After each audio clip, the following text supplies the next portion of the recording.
If you can imagine a disease that affects 7% of dogs, which translates into several million dogs in the United States, and only being able to offer medical therapy until the dog dies of progressive heart failure, and now to have a procedure that can prolong their life, reduce their medications, and do it in a way that allows them to leave the hospital the next day, that's very rewarding.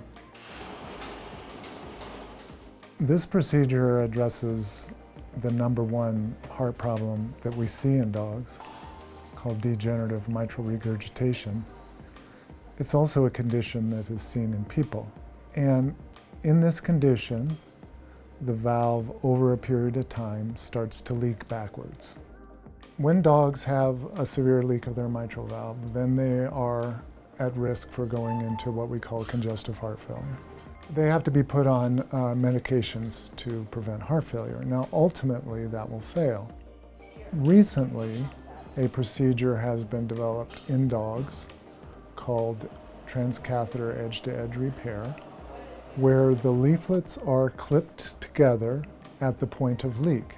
And this is what we call minimally invasive. It's a beating heart procedure, and it's associated with a fairly quick recovery. The heart doesn't have to be stopped, as opposed to open heart surgery. This is a procedure that we've been pioneering at CSU for the last 4.5 years. It has basically emerged as a very important alternative to medical therapy alone.